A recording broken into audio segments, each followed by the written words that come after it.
This Week in Radio Tech, episode 137, is brought to you by the Telos Zip 1 two-way IP codec with friendly name dialing and agile connection technology. And by Win Connections. Gain insights on the Microsoft Technology Roadmap, October 29 through November 1st in Las Vegas. Visit winconnections.com and use code TECH100 when you register. And now, our feature presentation. Twerk. Call me crazy, but I'm going to step out on a limb here and propose we use the public internet for our studio to transmitter link. All right, calm down. He says that to everyone. This calls for immediate discussion. What's up, Dad? All your days are belong to us. From his palatial office of important business, or in a choice hotel in a distant land, this is Kirk Harnack. Chris Tarr is on the show, and our special guest is Dave Anderson. He's already doing STL over internet. You're dialed in to This Week in Radio Tech. Hey there, it's time for This Week in Radio Tech. I'm Kirk Harnack. I'm so glad to be your host. This is just a weekly joy. I look forward to this every week, and hopefully my co-hosts do as well. Our regular co-host is a guy who wasn't here last week, but he's here this week. Let's give it up for the one, the only, Chris Tarr from Muckwonago, Wisconsin. Hey, Chris, how are you? I'm doing all right. How about you? Man, I'm fantastic. Good to see you. Good. Well, over our summer vacation, if we want to do what we did over my summer vacation, is I switched positions. I have a new job now. I am the director of radio operations for 88.9 Radio Milwaukee, which is a nonprofit radio group that operates. The licensee is actually the school district of Milwaukee. The nonprofit group that I work for operates the radio station on their behalf, and my job now is to come up with a whole bunch of brand new technologies to take them into the next. Take them to the next level. So it's an exciting new challenge for me, as well as continuing my contract stuff. And so kind of a lot of changes over the summer. Yeah, so for the longest time, I mean, since we started the show, we were introducing you as the director of engineering for Entercom in Milwaukee. So you have left Entercom, and I know it was on good terms, and have gone to this other position. As a matter of fact, I was nine years at Entercom, and as a matter of fact, I'm currently still employed by them part-time as an engineer until they find my replacement or figure out what they're going to do there, and I may even stay on longer after that. So a completely amicable parting. It was just simply, this was a really good opportunity and a group of people that I really had a lot of respect for. They're doing some really important things in the community, using radio, and just really, I'm really behind their mission and what they're trying to do, and I'm very excited to be a big part of that. Well, cool. All right. So I'm going to have to learn to introduce you as make sure your lower third is correct. We got your title right. Well, we'll get it fixed, get it set up, no problems. All right. Well, Chris, thanks for being with us this week. This week, Chris Tobin is actually out of internet range. He doesn't have good internet right now. Chris Tobin is one of our other usual co-hosts. And Tom Ray is doing some college things with his daughter this week. So it's me and Chris Tarr. And who else is here? We got a great guest. I've been trying to get this guy on as a guest for literally months now, from well before the time we made the switch over here to GFQ Network. And I've never met this guy in person, but have dealt with him on the phone and by email for quite a bit. And Dave, I'm looking forward to actually meeting you in person one day. Let's introduce Dave Anderson from where are you from? Port St. Lucie, Florida? Nope, a little town called Newport Richey, where Newport Richey, where I'm at. It's about 30 miles north of Tampa. It's about 30, 40 miles north of Sarasota, which is actually the group of stations I work for down there. Cluster of stations called the Joy FM down here in Florida. We got 7 stations that we operate throughout the state. I'm chief engineer there, plus I do contract work, and I do a lot of IT consulting as well. And the way that I came to at least know your name, Dave, was some time ago. It may have been close to a year ago. I was in the Tampa area, and I had an extra half a day. And so I wanted to find. I heard about a station in Sarasota that was using an IP audio codec. It turned out to be a Zip 1 from Telos, but you were using an IP audio codec as a full-time studio to transmitter link. I heard about this. I'm not sure who told me, and I just thought, well, I'll go check these guys out. So I placed a phone call or two, and it turns out one of your colleagues was there, an engineering guy, and I made the little trip down to Sarasota and got to see your operation down there. Yep, that would have been Avery that you saw that day. Yeah. That was, of course, a day when I was miserably sick, so timing just hasn't been working out very well for us on a lot of this. But yeah, our network is all over the state of Florida, and we broadcast out of Sarasota. So we used to use C-band satellite service. But we started needing a lot more flexibility, and we started looking at IP stuff. And with my IT background, I knew there was ways I could make a self-healing, reliable network that could operate with some of the limited bandwidth choices we had at the transmitter sites. And it's kind of evolved now to where we've got 22 Zip 1s throughout the state of Florida that are picking up 7 different programming feeds leaving the station, to where we've got localized traffic and target breaks and spots and everything that are totally unique in every market, which gives the listeners the feel that their station is local, even though it's still based out of Sarasota. So it's kind of been a win-win for everybody. We're going to get into that whole scenario of running audio over IP. In fact, that's why I wanted you on the show, because you're doing a lot of this. And so to my way of thinking, you're the expert here on running reliable full-time audio over IP, and not just over a wide area network, but actually over the public internet. And so I want to hear about that. For the first few minutes of the show, we're going to try to cover a few little topical items. And hey, not that I know all about these. I'm just going to bring up a couple of subjects. We're going to ring in on them and see how it goes from there. First of all, we got this little bit of nostalgia to bring up. And hey, I don't have a back feed right now on video. So Andrew, you tell me if you can get this done. This thing called the Radio Hat. The Radio Hat. This is from the Retronaut.co website. This is a radio electronics magazine cover story from 1949. And you got to check this thing out. Is it up? Is it up, Andrew? I forgot if Andrew even has a microphone right now. It's up. And Andrew Zarian, our producer. So check this thing out. It's got 2 tubes. Hey, this thing's just like an iPod, right? Just like your Walkman. I guess it's got a battery pack. It's got a couple of tubes. What else has it got? In the article, if you want to scroll down the article, but they talk about the new and improved transistor. So it must have a transistor in there. Oh, yeah. Well, let's see. There's a loop antenna. There's a compression tuning capacitor, and a 1S5 tube, and a 3V4 tube, the headphone output, and the dual voltage battery feed here. Is that sexy? Oh, and if you scroll down even farther, you can order one for $7.95, complete with the battery pack. And Life magazine has this quote about it: "Works fine." Works fine. I don't know if I want to be wearing something like that, getting wet is all I'm saying. So it's called the Man from Mars. They call it here it is, the amazing new Man from Mars radio hat, complete 2-tube radio built into a hat. Here's the famous 2-tube topper you've been reading about in Lifetime, Popular, Science, Business Week, and many other magazines and newspapers. Must have been a slow news day. Coast to coast, now you can own this wonderful dream come true radio hat. A perfect gift idea. Study these amazing features. Covers entire broadcast band within a 20-mile radius. Ooh. The set weighs 5 ounces. The hat 7 ounces.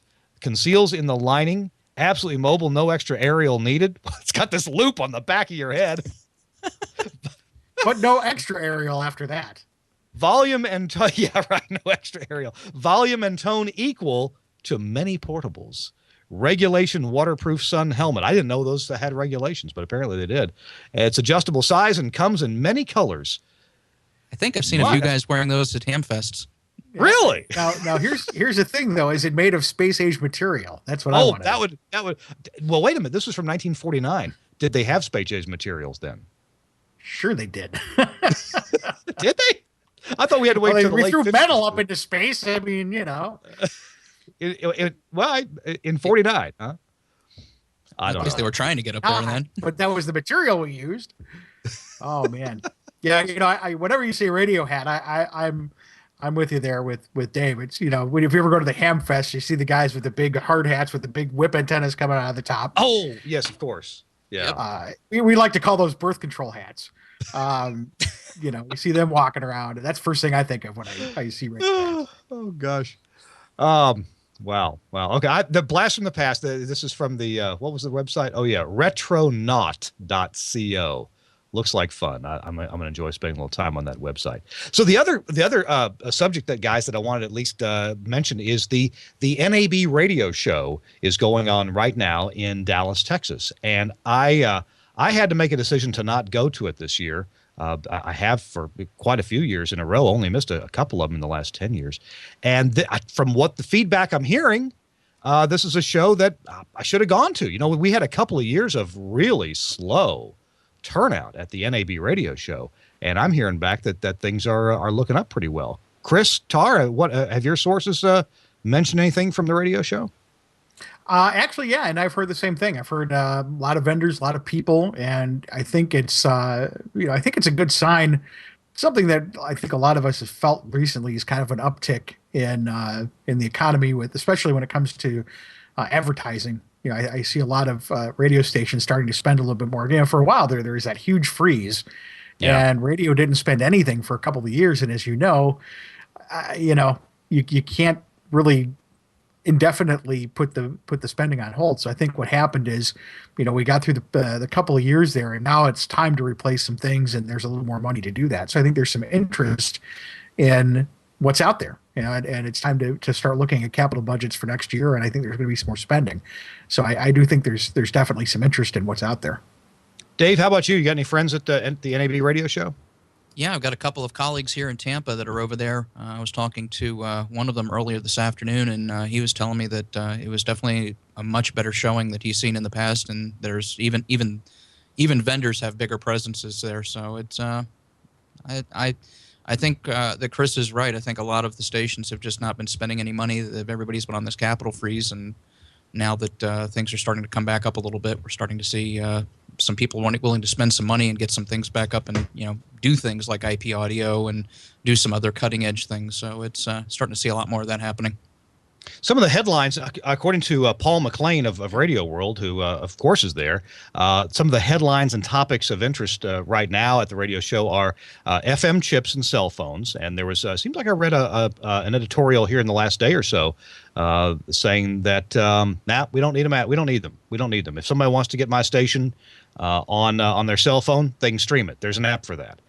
So there's a thought about that. Streaming strategy, speaking of streaming, and there's certainly been some kerfuffle about not doing ad insertion downline, after the fact, because of the technical problems that we seem to have with doing that, even though it really ought to be able to be done and done well. There are some problems, and those problems crop up, like bad levels and bad rejoins and things like that.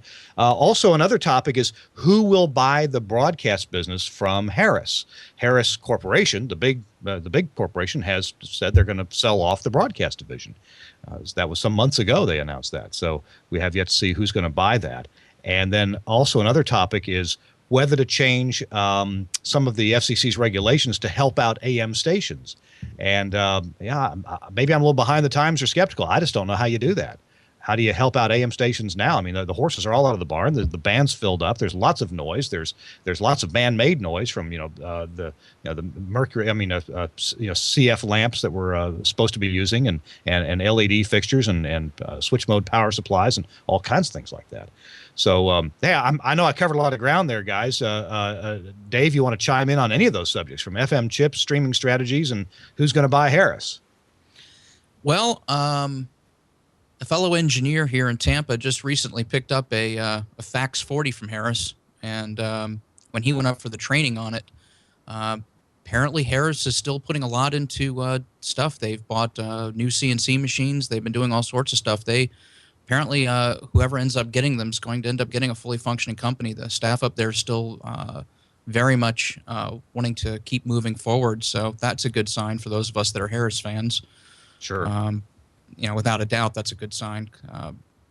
As far as the AM goes, I think, like you say, that's definitely the case. The horse is out of the barn on that one. With all the, the compact fluorescents more than anything are the biggest problem that I see down here. And it's not just something that's affecting the AM broadcasters; it's also affecting the amateur radio operators as well. So it's just the whole broadband noise floor is just getting higher all the time, and it's just going to get harder. What Dave, earlier today, I think you mentioned in a text to me that you were working on a proof. That was that an audio proof or an AMRF proof? Nope, that was a proof on a new FM translator that I put on the air. Okay. We just needed to do an RF proof on it, so yeah, that's what I was working on this afternoon. Well, our friend in the business, a guy who gets a lot of AM business, certainly, is Tom King of Kintronics, and heard him saying recently that his business isn't down. He's got business, a lot of it overseas. But he's doing. I'm sorry, I'm seeing another post in the chat room here that's going to raise my ire. Another AM is dying, and so is FM post. I got news for you. Neither one is going anywhere anytime soon. If you've read the news lately, the biggest thing is Pandora shaking in their boots. First of all, they're not making any money. Second of all, Apple has decided to get into the game, so they have competitors too, and those competitors aren't competing with us. Those competitors are competing with each other, and it's kind of a zero-sum game in that respect. Now, as for AM, yes, there's some new man-made noise. Yes, there's issues. However, do I think the AM band is broken? I don't. I think still highest rated station in Milwaukee in AM. One of the highest rated stations in Chicago in AM. So, to say that AM is suffering from these things, they are. Is it killing the AM band? No. What's killing the AM band? The programming is killing the AM band. That certainly isn't helping things. But, all this talk about, what do we do about the AM band? What do we do about the AM band? I don't hear a lot of conversation about maybe stop automating it. Maybe stop throwing it on the bird 24/7. I'm no Einstein, but I think that might be the first step. If you put something on there that people want to listen to, a lot of these problems tend to go away. Now, as for the FM versus internet radio thing, this is something we're going to debate forever. And, radio is far from dying. And, radio has a lot of new competitors, and we want to be, we certainly want to keep an eye on those competitors. But they're kind of suffering the same fate as some of these other radio stations that have become jukeboxes. Pandora's great. Don't get me wrong. I enjoy listening to it every so often. But it's not a radio station, and it's not a replacement for radio. I'm not going to hear the weather. I'm not going to hear the traffic. I'm not going to hear things that are going on in my area. And those are all things that are important, which is exactly why satellite radio, which when it came out was going to be the big killer, is fighting to try to be able to do local weather and traffic on their networks. Because guess what? People want that. And it's that's always going to be the case. Now, does that mean we just ignore what's going on around us and pretend it's not happening? No, we don't. But I got to get off my soapbox in a minute here. But let's get off the whole AM and FM is dying, because it's not. And in fact, radio listenership is as high as it's ever been, and it will continue to be that way for a long time. If we remember that we're not here to out Pandora, do what we do best, serve the communities that we're supposed to serve, put on actual entertainment, and we won't have anything to worry about. Also, look at how many AM stations are putting up FM translators. Yeah, and I think that helps. And I think the FCC was very smart in allowing that to happen. Not that they came up with it, but to look at those filings and allow that to happen. I think that was a great idea. So, well, Chris, that's okay. That's a ray of hope, and you're looking at the bright side here, but you're actually you are correct. It seems like I read in the last few days, was it a radar report? That's a group. That's a report that talks about nationwide radio listening, and we've actually radio's actually made some gains among, I forget if it was 18 to 34 or 25 to 54 year olds, but listenership is actually up a bit here when Pandora and other music sources and information and programming sources are more easily available than ever. radio it may have slipped a little bit in the last couple of years, but it's back up now. I know we talk about this almost every show, but hey, when 14,000 channels are available in your dashboard on your car, will that be a problem for broadcasters? See, I don't think so. I mean, you could do that now if you wanted to. It's not it's not. In fact, I think that's actually honestly what's kind of killing the Pandoras of the world, is because that's getting extremely fragmented. Anybody can run a radio station in their basement, put it on the internet, and it's a choice. So it doesn't make it a good choice. It just makes it another choice. Take, for example, these networks that are coming up, like Leo's network and GFQ. And, there are a lot of people out there doing video podcasting. However, there are only a few that are doing it well. And it's the ones that are doing it well that are actually providing either entertainment or information or something that's meaningful. Those are the ones that are surviving. And those are the ones that are going to be competitive. But what do they do that's different than anybody else? They provide quality content. And I'm sorry, but Pandora is not quality content. Pandora is a jukebox. And, radio is, especially nowadays, radio is getting killed because it became a jukebox. Now we're kind of seeing that trend reverse at least a little bit. And I think we're going to see that. That's why things are starting to kind of move back into that direction. If we can keep them going, even better. I was talking with a gentleman today by email who's an engineer out in California, and it's a small station. It's a community-based radio station. They're run by a not-for-profit board, and they broadcast live music concerts. And they, of course, have a terrific audience in that endeavor in broadcasting these live music concerts. There's a station here in Nashville, of course, Nashville, home of country music, contemporary Christian music, and there's a lot of rock and roll here too. There's a station here in Nashville who I loaned some Telos gear to do a live broadcast, and they put together a Live on the Green, a concert series here in Nashville every Thursday night. In fact, it's going on right now. So when a station gets that involved in the community to put together live entertainment venues and then either broadcast that live or records it for later sale of CDs for charity purposes, that kind of thing, well, you sure do get a lot of. You can't get that on Pandora. You can't get that on iTunes. Here's a great example, and obviously it makes sense. If you listen to me talk about evangelizing this and knowing where I work now, it makes a lot of sense why I'm so happy about this move. The organization that I work for now, one of our missions is we're a Milwaukee radio station. We serve Milwaukee. We play at least one Milwaukee group or artist an hour. Every hour we do a vignette on a nonprofit agency making a difference in Milwaukee. But other than that, we hire professional announcers. It sounds just like any other radio station, other than it's completely programmed to the residents of Milwaukee. It includes Milwaukee music. We do a lot of concerts from like the Pabst Theater, that sort of thing, live on the air, which is all Milwaukee music. We once a week bring a Milwaukee band into the studio to perform. And I'll tell you that, they've only been around a few years, but you look at the membership numbers of listeners who become members and support the radio station. It's just this graph that starts out really low and then just skyrockets because all of a sudden there was something in the area that nobody else is doing.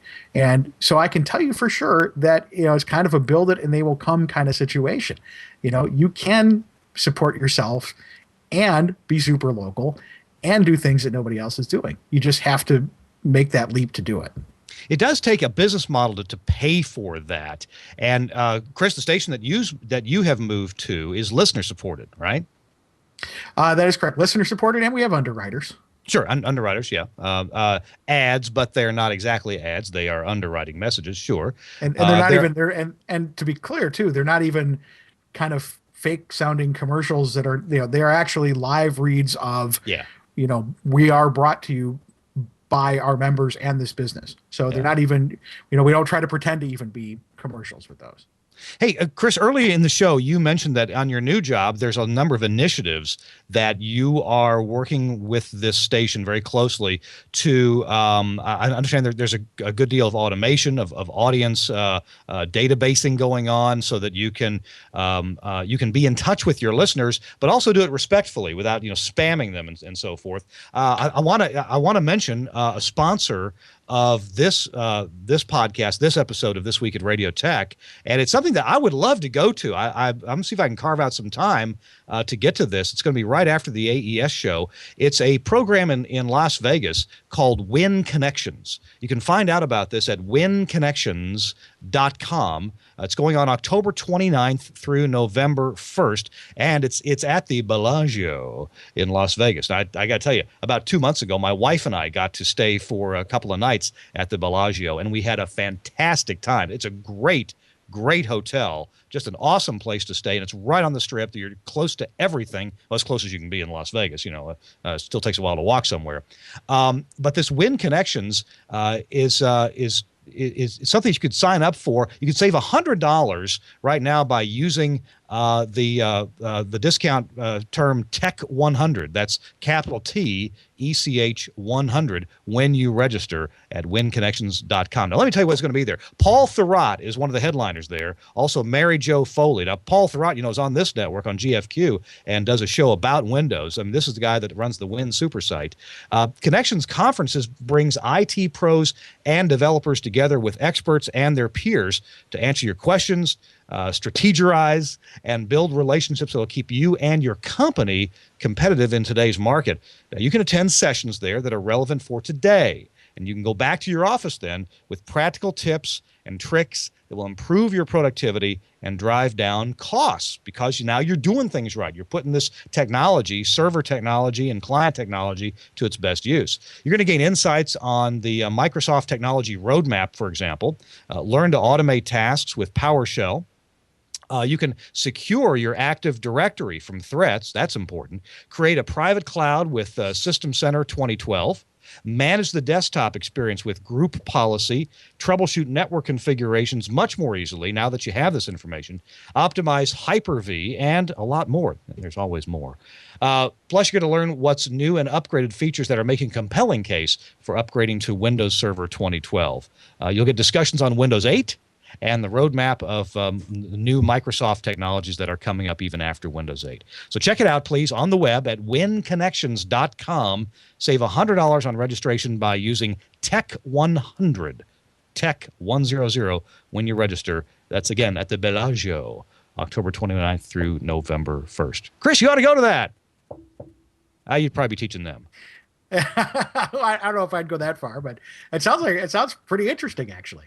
It does, and Paul Thurrott's going to be there. He's a giant, literally. Which is always, that alone is cool. Yeah, quite a few headliners, and you'll see them at winconnections.com.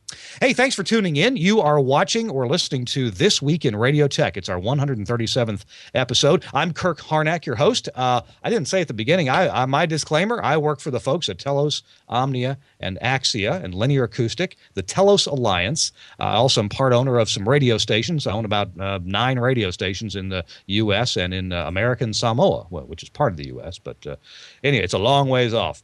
Also, Chris Tarr is with us, and also Dave Anderson is our guest. So, hey, enough about the radio show. Unless, Dave, was there something else you wanted to add to any of the topics at the radio show that were hot right now? No, it does seem like there's been a lot of talk about HD radio, though. A lot of lists of new vehicles that are coming with HD right off the showroom floor. Yeah. So I have to agree with Chris. I think we're a long way off before we even come close to thinking about FM going away. There's too much going. There's too many positive things going on, and there's way too many things that are keeping listeners engaged. The station I work for down here, the Joy FM, they just did a thing with Project 3, feeding children. They managed to get close to 20,000 volunteers to come and help package meals. I mean, that's a radio station that did that. Whoa, that's a turnout. It's all a matter of being engaged and interactive with your community. It's got to be more than just a jukebox radio like we're talking about. It's got to be something compelling and interesting to watch, or not watch, but listen to, and make people want to come back and tune in and listen more. I do. We'll plug the website for my radio station. You can kind of get an idea what I'm talking about. RadioMilwaukee.org, and they have a fantastic website. iPhone app is really cool too. So you can kind of check out some of the things that I'm talking about in terms of engaging listeners, because Dave's right. I mean, it's amazing the power of radio if you use your powers for good and not evil. It's amazing what can get done. radio sure shines, and the whole idea of the medium, a single point of where you gather information and then disseminate that information to people who have something in common. That is, they live in the same area. This can be, we talk about emergency services all the time, but my goodness, if you got a need there, you said you got 20,000 volunteers together to package up meals. And my little stations back in Cleveland, Mississippi, back in the early 90s, we had an ice storm that came through and wiped out electrical systems for miles and miles and weeks. There were towns with no power for a month in that part of the world in Mississippi. And we gathered up food and diapers and batteries and gasoline and generators and the stuff that people milk, the stuff that people got to have. Gathered. We rented a place in the office complex right next to the radio station. And that was the gathering point for all these supplies. And then people, volunteers would come in, grab these supplies, and take them out to the people in rural areas who couldn't otherwise get in or had power lines across the road and stuff down. So, yeah, radio can be a great thing to get people together, not just in emergencies, but for other more ordinary, things as well. That's what I want to move to now and bring Dave Anderson really into the conversation. Dave, the stations that I know you through are a station in Sarasota called the Joy FM, and you're one studio there. I think you have one in Atlanta, and then you've got a bunch of transmitter sites around Florida. Tell me about how you got involved with this, and then let's quickly move into the technology that you're putting to use so that this station can operate at the lowest possible cost with a high reliability and a great audio quality for all the listeners. Kind of tell us your story about it. Well, I started working with the Joy FM. It's been over 10 years now. They're as well a listener-supported contemporary Christian radio station down here. When I first started working for them, they were only one station in Sarasota and another station that was rebroadcasting the main station up here in Newport Richey. Since then, it's grown a lot. We now got stations in Gainesville, Crystal River, Ocala, Sebring, Avon Park, and Lakeland. Pretty well covers the state. And, by the way, I got to ask real quick. Now, these stations, are they typically translator size, low power, or are these full power Class A's or whatever is in the area? The seven are full powers. I've also got another 7 or 8 translators, some of which are full 250 watt translators as well that are off of HD. So yeah, we've got collectively probably about 13 sites that I actually have to deliver audio to throughout the state. Definitely led into a challenge, especially here in Florida. A lot of people ask me, well, why didn't you just use KU band satellite? Here in Florida, KU band satellite, if you're not interested in losing audio for about 3 hours every afternoon in the middle of the summer with our storms, it'd be a great option. So it really is that called rain fade? Yes, rain fade. Big time. No, the KU band, and remember, not all of our listener viewers are up to speed on all the tech stuff. I got to back up real quick though. Why didn't you guys use C band to distribute your audio? I thought C band was the way to go for a lot of broadcasters. That's what ended up happening. We started with KU. And We started KU back in the beginning on our delivery when we originally bought the Gainesville station and the Ocala station.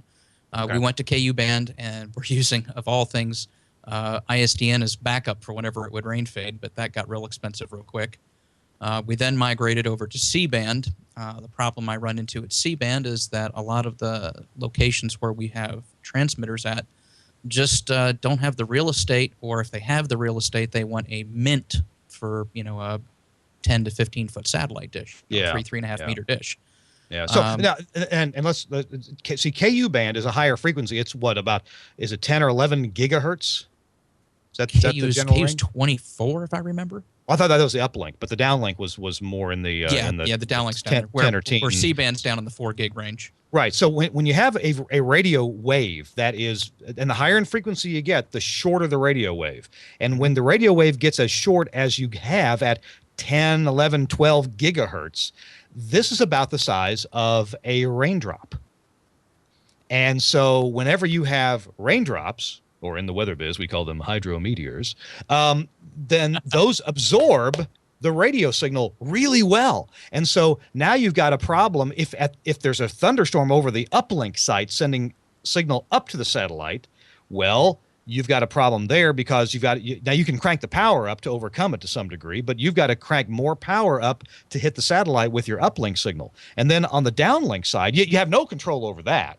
If you've got a receiving satellite dish and you've got a thunderstorm overhead, and in Florida that would be every day, and so you've got all this rain that absorbs the RF, and your signal goes away. If you are a customer of DirecTV or Dish, then you probably realize this, that every time the weather gets bad and you go and turn the TV on to see your local station via KU band, DirecTV or Dish, the signal goes away or gets really choppy.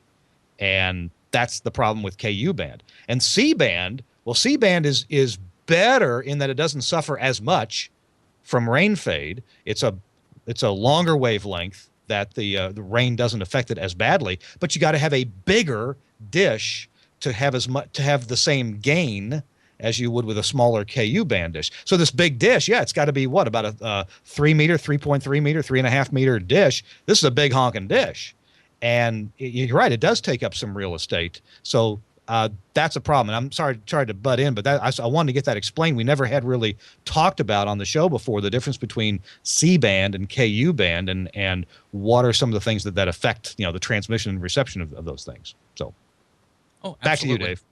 And I'm notorious at forgetting to stop and think about that too. But so we migrated off of KU because the rain fade was just absolutely horrible, and the cost of using ISDN as backup to KU was just way too prohibitive. So we went to C-band, and that worked out relatively well, but our programming department wanted to have some more flexibility in what they could do. And what we had done to localize those stations at the time is we had put Google radio automation machines at each of the transmitter sites that took contact closures off the satellite receiver to trigger, legal IDs, frequency IDs, and stop sets for underwriting.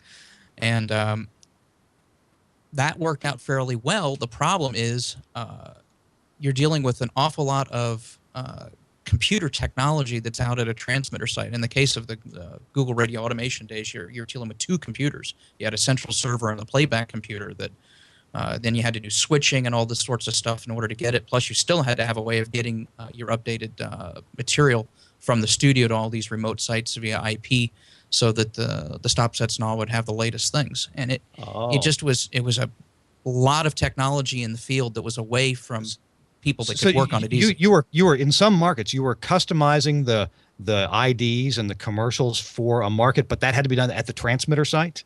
That was being done at the transmitter site, because with so a computer out there satellite service, you've only got 1 feed of audio. You can't customize it. Right. So you had a computer, a PC that you relied on 24/7 to play local IDs and spots for some given market, and this computer was located at the bottom of a 350-foot lightning rod? Exactly. Okay. Want to make sure I had that right.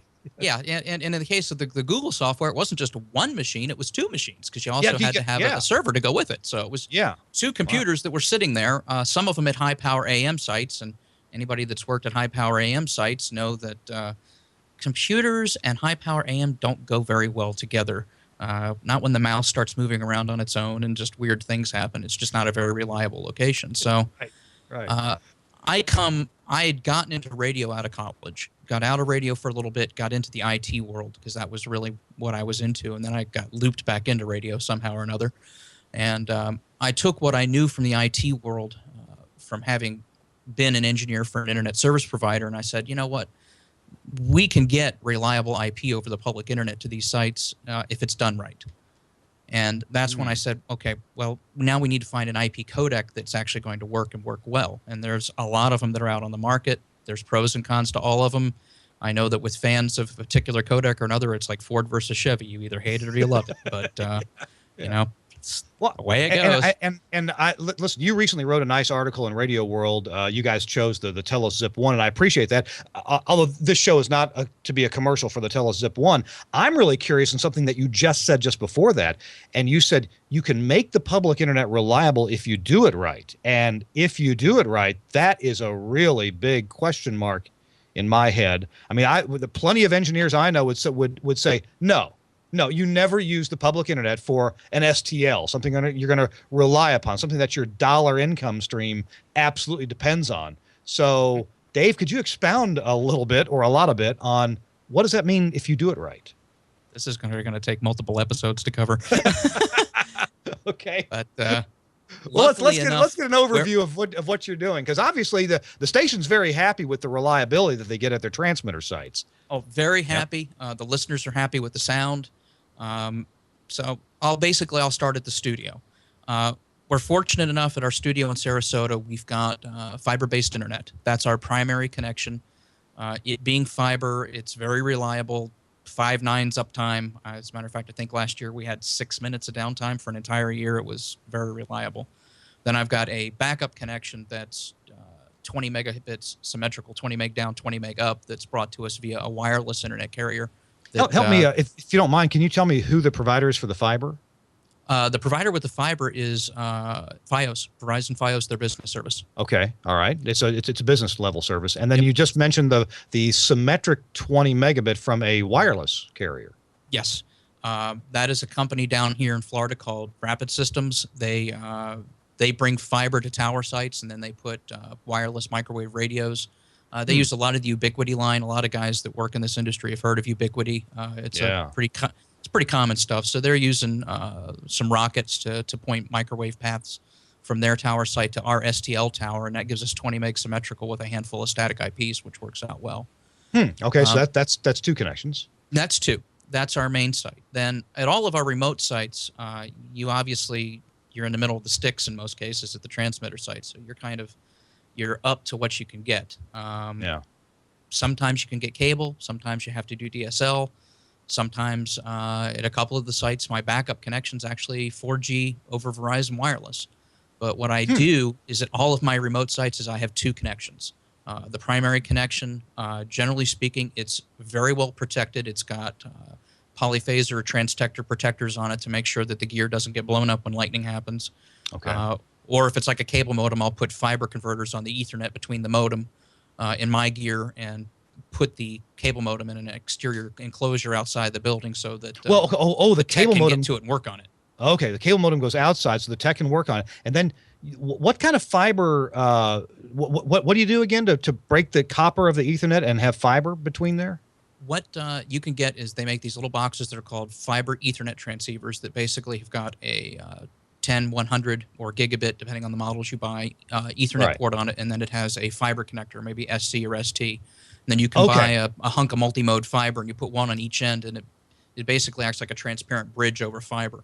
They're relatively inexpensive. Yeah, they're small, like the size of, I guess it's not cool to say anymore, but the size of a pack of cigarettes, right? Bingo. Kind of that size. Powered by a wall wart, probably?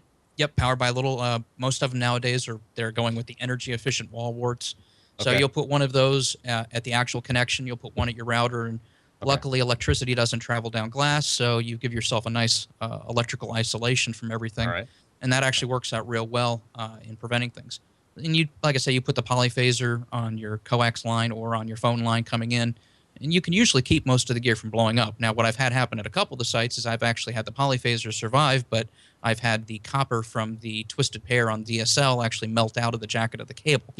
So, sometimes. Here's something I'm curious about. Tell me about when you're talking. Let's say there's cable available to a transmitter site. Now, that's my experience would be that's pretty rare. But okay, let's say you got cable, internet service available at a transmitter site. What do you order from the cable company? What do you specify to try to get what you want out there? Usually, is there a special level of service? Yeah, usually what I'll try to do is I'll always go with their business service, and what I'll usually try to do is I'll try to specify a speed package that'll give me at least 2 meg of bandwidth up. What I've discovered is that the lower packages that only have like a half a meg up don't really have enough packet throughput time to where you can do real-time audio and for it to be reliable. You're not exceeding the bandwidth limitations, but I'm not sure if it's packets per second or if it's just the way that they are doing their rate limiting inside their router that limits you down to a half a meg, but it does tend to seem to cause some throttling and some congestion on the upstream. And when you're using a box, we can get into that here in a second, that automatically adapts the speed of the codec based on the latency and the congestion on the network. It doesn't work very well. So we usually go with something minimally about 2 megs, about the smallest I'll go with. Yeah. But we've got some of our sites have got cable, some have got DSL. Tell me about DSL. What do some you have wireless broadband too? Okay. Well, when you're ordering DSL, now my limited experience with DSL has been pretty pathetic. I've had DSL locations where, I mean, every few minutes they would seem to stop your data, give you a new IP address, and then continue. I mean, every few minutes. What is DSL really better than that? Did I just have a bad DSL can be better than that. There's a couple of catch-22s with DSL that broadcasters don't think about. Okay. The first one is the fact that the upstream, what comes from your modem and goes up to the box at the central office that's called the DSLAM that your DSL modem talks to. Right. Its upstream frequencies are in the AM broadcast band. So if you try running DSL at a site with AM, the reason you're not having good luck is because, well, you've got something that's very powerful blasting the receiver away, and it's just never going to work right at a site. Wow. Usually, again, with DSL, if you go with a business class service with a static IP address, you protect it well with some sort of a protector. You ground all your equipment properly. I've got a couple of sites that have given me trouble with DSL, but I've got DSL, let me think, 1, 2, 3, 4, 5, 7 sites. And that's with CenturyLink, AT&T, Verizon, Earthlink, and one other carrier. So it's 5 different carriers, and I've actually had pretty good luck with, pretty good reliability with it. Wait, have you found one? I'm sorry, Chris. Go ahead. Go ahead, Chris. I was gonna say I have a lower did some work for a fairly low power AM station. I think it's like 780 watts or something, and we're doing program delivery using an IP box over business class DSL at that site. And every once in a while we'll hear that little the little robot sound to it, a little bit of jitter, but other than that, it runs really reliably. But the key is as he was saying, have a backup. In our case, we just put a backup programming on a silent sensor out there. So this was a fairly obviously small station. They don't have a ton of budget, but we just literally have a device looping audio on a silent sensor. So if for some reason the DSL does go down, something is on the air until we can get it resolved. But it's been running exceptionally reliably. I wouldn't. I would have preferred not going with DSL, but sometimes that's all you can get. And knock on wood, we've had pretty good luck with it. And like I said, it depends on a lot of variables. What I've discovered is sometimes it's just a matter of the technician that comes out and works on it with the phone company. Having worked on the ISP side of the house, I can talk their language a little bit more, and that kind of helps to me to some percentage. I imagine I can overcome a lot of the obstacles that way. But like I said, we've got that, and then we've also got fixed microwave stuff where, again, we use wireless ISPs. There's tons of them here in Florida that you can get internet off of, and then for some of the backup connections, they end up getting a 10 gigabyte capped 4G or 3G Verizon or Sprint card that'll be in my last course. Now, what I do that's unique that resolves the issue that Chris was just talking about is I built a routing system where I end up bringing 4 VPN tunnels up between each transmitter and the main actual studio. Since I have 2 connections at all of the remote sites and 2 at all of the transmitter sites, I build a primary to primary, primary to backup, backup to primary, and backup to backup. So there's actually 4 discrete paths between each site. Each of the tunnels comes up as a GRE tunnel in tech speak. That's it's generic router encapsulated IP packet. It allows you to just tunnel an IP connection over another connection, basically. Yeah. Then each of those tunnels has its own IP subnet, and then we weight them. You do route metrics where you'll do maybe a 10, a 20, a 30, and a 40. And as long as number 10 is there, it'll route packets that way. If 10 goes down, then it'll go to 20, then it'll go to 30, then it'll go to 40. And if I've lost both connections at both locations, at most of my sites, like Chris is saying, you got a silent sensor with a little, in my case, I've got a little Tascam compact flash player that's got 8 hours of audio on it that kicks up. Although in a year and a half of running this IP system, I've not had to use it yet. So knock on wood, we spent the money, put the gear in place, but we haven't needed it. But of course, if we hadn't spent the money, we would have needed it by now.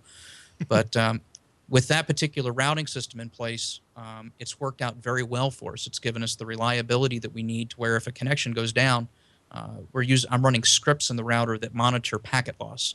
So not only is it looking if a connection is up or down, it will actually do 10 pings, and if more than 2 out of 10 fail, it'll mark that route down until it corrects itself.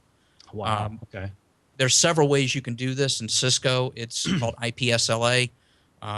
Juniper's got their own way. I'm actually using kind of an oddball product that you and I were talked about before, but it's a product that's called the Mikrotik Routerboard solution. It's actually made by a company that's over in Riga, Latvia. Yeah. And it's based on a Linux kernel. It's fully functional. It's got a lot of the same features that basically any Linux-based system like DDWRT has, but it supports BGP, ISIS, all the really high-end routing protocols inside of a fairly inexpensive router box. And the reason I say inexpensive is if it gets blown up by lightning, $140 for a router, you throw it in the trash, you buy another one. You don't even worry about it. Yeah. But it's worked out very well for us. And then on top of that route connection that's got that weighted priority between those 4 connections, we're running the Telos Zip 1. Insert commercial here. Actually, tell you what, this would be a good place to pause this conversation. When we come back, Dave, I actually want to get you to talk a little bit more about where an engineer could go to learn about a few of the concepts that you've talked about, like GRE VPN, and I've heard people say great things about Mikrotik Routerboard routers, and I've seen them at your place. I haven't been to the factory yet over in Latvia. Next time I go to Riga, I really should go. But how would I learn how to program one of these things? Is it complicated? Is it a web GUI? So get ready to tell me a bit about that. And then we'll get on with more of the practicalities of how you keep these things up all the time, and what the 4 VPNs have really helped that out. But our show is brought to you also in part by my employer, the folks at Telos, the Telos Alliance. And I want to tell you about a product that Dave Anderson has put to a lot of good use. In fact, he wrote an article about it in Radio World just a couple of months ago. And that's the Telos Zip 1. Zip stands for Zephyr IP. Now, the name Zephyr, well, we've known that for years. That product first came out in the early 1990s when Steve Church decided to marry MP3 with ISDN. And, Telos was the very first licensee of MP3 in the world. And at that time, we used it as a transmission technology, not as a file storage technology. Well, fast forward now almost 20 years to now, when we have ISDN going away and IP over internet, public internet, wide area networks, IP radios being the way that we have to deal with. It's the technology, the carry technology that we must use to get audio and other information from here to there. And getting real-time audio from one place to another over a jittery and sometimes uncertain network can be really challenging. Now, the concepts that Dave Anderson is going to finish telling us about are how he works to make these networks as good as they can be for providing good IP connectivity to the Zephyr IPs, or the Zip 1s that he has. The Zip 1, by the way, I'm working with the development team almost every day to add features, correct bugs, and to get the reliability just as good as possible. Dave's given us a few ideas, in fact, that we're implementing to make the Zip 1 even more reliable. We're meeting with broadcasters from literally all over the world. I just had a meeting last month with some guys from Austria, from Switzerland, to see about improving some of the reliability aspects over really bad internet connections. The Zip 1, I guess I should explain what it is. It's a codec. It's an audio codec, a coder-decoder that takes audio in, turns it into IP packets, and then sends it off on their way over whatever IP connection you might have to another Zip 1 at the other end, where it gets turned back into audio. And it's, by the way, it's two-way audio. You can send and receive audio. You can also send to one site and receive from another. That's possible too. You can use the Telos Rendezvous server called the Zip server to help make your connections easier. You don't have to know an IP address to call somebody else's Zip 1. You can just look them up in a directory. Also, there's contact closures that ride right along with the audio. And there's also RS-232 data available. So if you need to send RDS data to your FM transmitter site for encoding for on the air, you can get that done with a Zip 1. Plus, there's more features coming, including sending to multiple sites and sending multiple streams. That's all coming up in the near future for the Zip 1. Check it out on the web. Go to telos-systems.com. And then you can click on the button for the Telos Zip 1. I encourage you to check it out, and like many hundreds and hundreds and hundreds of other people have to this point. All right. You're listening to This Week in Radio Tech with Chris Tarr from Muckwonago, Wisconsin. Also, our guest on this episode is Dave Anderson from what town in Florida was that? Newport Richey. Newport Richey. Why do I get that in Port St. Lucie or something mixed up? There's too many news and ports in Florida. There really are. Too many. Yeah. So Dave is an engineer for some radio stations, and he also is an expert in, Mikrotik router boards and Ubiquity IP radios. So Dave, let's get back to the discussion. How do you get this data to be as reliable as possible between your studio site where the audio is and the transmitter site where you want the audio to go? Well, what I do in that Mikrotik box is, like I was saying before the break, I've got a script that monitors both latency and packet loss. If the latency gets way outside of a range, say 150 milliseconds, or if we lose more than 2 out of 10 packets, it'll force over to another connection. That's where the magic of the zip kicks in. What that box will do is we force it to do the connection over those tunnels that we establish.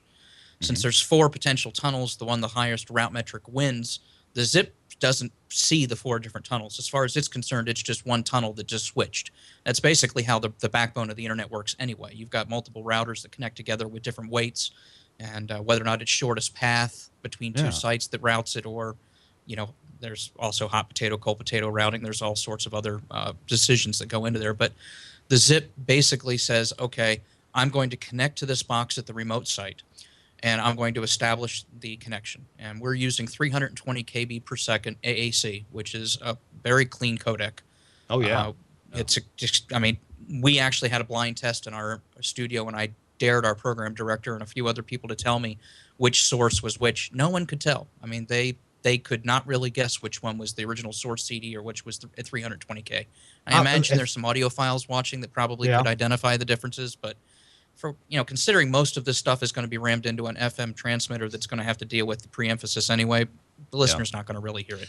And I got to tell you, for folks who may be wondering about audio codecs, and certainly we've all heard of G722 and MPEG-2, MP2, MPEG-3, and we've all kind of gotten a little bit to poo-poo MP3 because, but AAC, to quote my friend and Telos founder Steve Church, AAC at 320 kilobits per second is, he says, unimpeachable. You just can't find anything wrong with it. Now, does that mean that you need to, cascade it and use it over and over and over again? Probably not. But if you're going to use it once if you don't have 2 megabits per second to send uncompressed audio, which, by the way, your Zip 1 will do. But if you got to cut it down to something, hey, AAC at 320 kilobits is a fine choice. And you're right. There are very few people on the planet who can tell the difference between linear audio and AAC at 320 kilobits. It is unimpeachable audio. I'm sorry. Go ahead. Oh, yeah, and you're absolutely right. It's just one of those things. And some of my zips, I do G711 at the full bit rate, but most of them, because they've got DSL or cable, I just don't have that much bandwidth. So we end up doing the 320. Yeah. And since we went from 256K MP2 that was on the satellite using the old ComStream gear, we had a lot of listeners say to us, hey, we don't know what you did to your stations, but we like how it sounds. It was definitely a notable improvement. And of course, that was a great hit with that was a nice knockout of the ballpark with the engineering team. But the beauty of the Zip is it supports something that a couple of the other boxes are doing now, but it's one of the boxes I've seen that does the best job with it. And you'll have to correct me if I get this acronym wrong, but is it not Agile Connection Technology? That's it exactly. ACT, yeah. Okay. What ACT does is it also watches for jitter, high jitter. It watches for high packet loss. It watches for anything that could interrupt or cause problems with that AAC connection. If it starts seeing problems, it starts throttling the bit rate back. So say you start having packet loss that's just, or jitter that starts getting really bad, it'll start throttling the bit rate back to whatever you set it to. You've got your normal bit rate that it runs at, and then there's another minimum option that you can set it at for how low you're willing to let it go. In most of my cases, I'll let it go all the way down to 96K because I would rather have a lasing in the audio than no audio at all. But I've actually sat there and deliberately created firewall rules that would limit bandwidth down radically. to watch how the zip actually handles this. And you'll sit there and you'll watch as you start throttling it back. You'll watch the actual active connection between the two zips start dropping the bit rate. And instead of losing audio or dropping audio, the quality just starts throttling back. As soon as you let go of that kink in the garden hose, so to speak, the next thing you know, it starts working its way right back up to the full bit rate again. Now, there's something that you mentioned earlier, Dave, that I'm still a little bit not clear about, and that is you said that the way you have your router set up with the 4 VPNs, main to main, main to backup, backup to main, backup to backup, the zip, your codecs, and it wouldn't make any difference if it was a zip or any other codec like this, but you said that they don't see that. They don't care about that. They're presented with just one connection. Did I get that right? You sure did. And how that's done is you have to do IP subnetting. If you don't understand IP subnetting, that's going to be one of those things we'll mention about here in a second. You got to learn to really be able to do this right. But our studio is on one IP block or /24. You know, and you always see those subnets that are like 255, 255, 255.0. Well, that's a /24, that particular subnet mask, which means that it's a network number that starts at 0 and ends at 254. So we've got like 10.1.0 at Sarasota, but say my Gainesville station's 10.1.13. Yeah. In between the two are smaller little blocks. They're blocks of actually just 4 IP addresses. They're called /30s that each of the VPN tunnels have. It'll be like a 10.5.3, a 10.5.9, a 10.5.11. You know, so there's technically 4 IP paths, and then when you switch the IP route, both IP addresses on both sides are still the same. It's just the connection in between is changed based on the next hop of the actual router. The zips or your computer don't see it. If you've ever ran a trace route, you'll see what I mean, because if you do a trace route from your computer somewhere out, you're going to notice all those hops you go through. Sure. Well, obviously your computer's not talking to each of those hops. Your packets are just flowing through them, get from point A to point B. I'm doing the same thing. I've just got those 4 individual paths that exist between each site, and it just routes between one to another. So to get from, say, 10.8 in Gainesville to 10.1 in Sarasota, it may go over 10.5.0.3, for an example. That is the primary. And then I only think 9 would be the next one.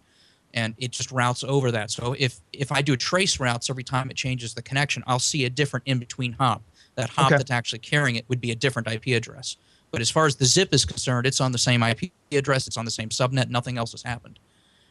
Basically, I'm doing kind of a mini – I hate to make it sound simplistic, but I'm basically making a mini internet backbone inside of 4 VPN tunnels. Right, the routing I'm doing inside of that is basically the same routing decisions that happen on the public internet every day. In fact, if you do you mentioned doing a trace route. If you do a trace route, you're not seeing public internet IP routers because you're VPNing this. Right. So if I trace route from Sarasota to Gainesville, I'll see the router in Sarasota. I will see the other side of the VPN at Gainesville, and then I'll see the IP of the zip. It's 3 hops. Now, being a VPN, you know, the main purpose of VPNs, I always thought, was to keep your data private and encrypted, perhawe and you can are you encrypting data on this? There's no reason to encrypt this data. There's no reason to encrypt it, and I don't encrypt it right now. We do encrypt some of the IP addresses that go to our remote sites so that we can get to the web interfaces on the transmitters or, you know, the silent sentinels that have web interfaces. So, you know, we do have some stuff that's encrypted to keep it private to where nobody can get in it, but there's no reason to encrypt the audio path. So it just runs inside of that GRE tunnel that's unencrypted. All that GRE tunnel does is allows you to basically create a virtual Ethernet cable between 2 points on the internet. And then once you've got that virtual Ethernet cable, it gives you a lot more flexibility. One of the features that you've asked our dev team for, and I did check again, it definitely is bubbling near the top of the list now, is the ability to set the MTU size. That's the maximum transmission unit. Tell me how you having fine control over the MTU, and by the way, this is not just for those of you listening or watching, we're not talking about something here that just applies to a zip one and the internet or a VPN. This is a useful adjustment in a lot of situations, but I'm not sure I understand exactly why, and I believe it has to do with packet fragmentation or packet fragmentation. But you tell me how will that help you out if you can adjust that? Your Ethernet, basically, generally speaking, most Windows computers, most devices that are on things nowadays operate with an MTU of 1500 or 1.5 kilobits of data. Yeah. What ends up happening is a certain percentage of that, and I don't remember the exact byte count in front of me, but a certain percentage of that are headers, which basically tell the router where the packet came from, where it's going to, what type of traffic it is, and that's all in there. Yeah. The actual, whether or not it's you going to a web browser site or any FTP, email, anything, you've got the headers, then you've got the payload. The payload is always the bigger chunk inside of a packet. That's where all of the data is at. The headers do take some space. What happens when you run over a VPN is the VPN adds additional headers. So instead of a packet being able to move, say, 1,470 bytes of data, it can only move 1,450.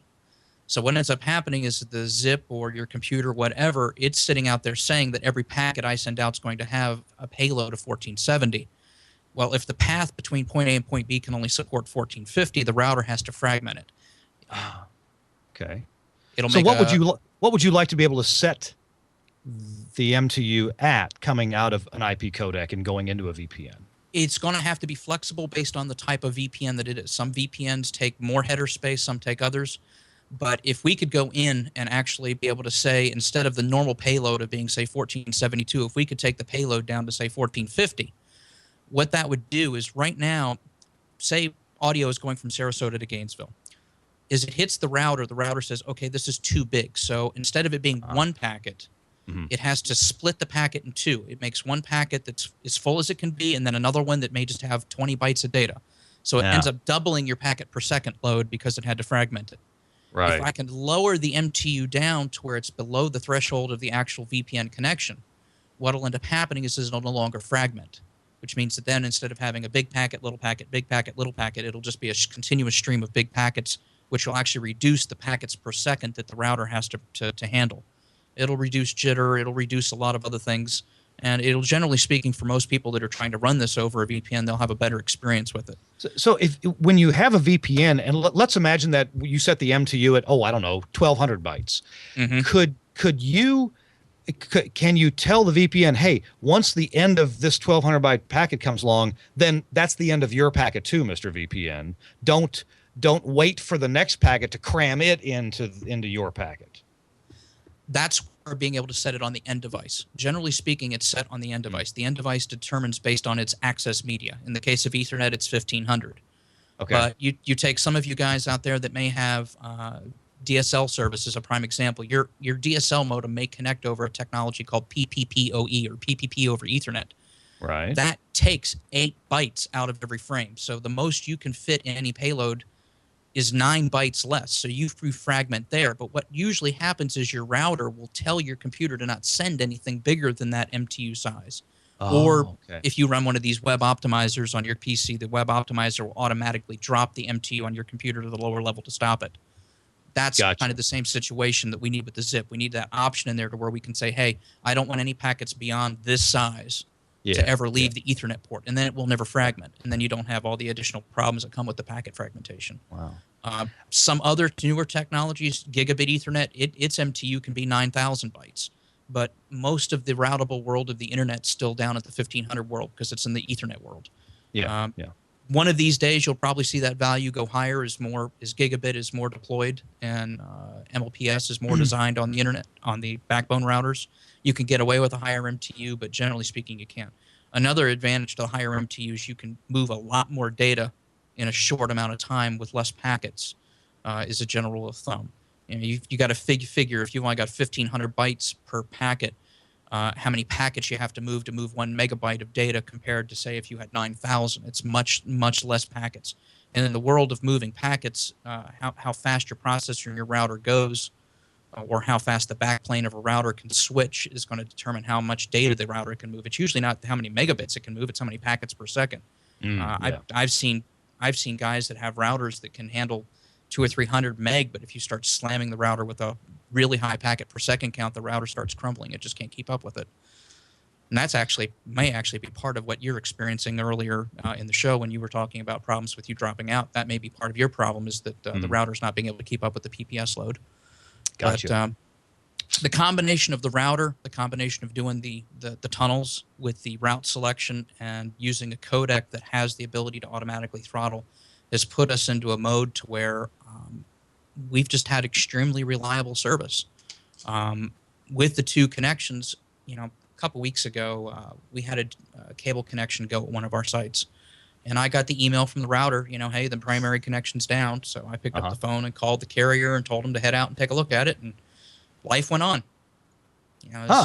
There's nothing to it. And when the cable connection came back up, about 5 minutes later, it brought the connection back over to it.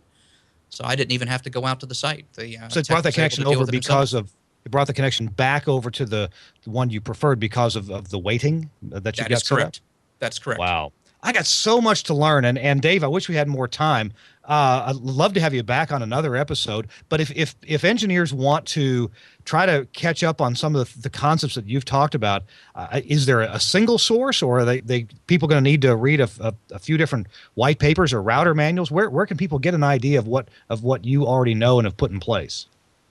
Well, I've got some certifications that I got when I worked in the IT world that brought a lot of this into my scenario, but there's a lot of things where you can learn this with some online classes. I know Mikrotik offers, every so often, they offer this thing called the Mikrotik User Meeting, where they come to cities in different parts of the world and actually teach people different best practices, how to do different technologies inside the devices.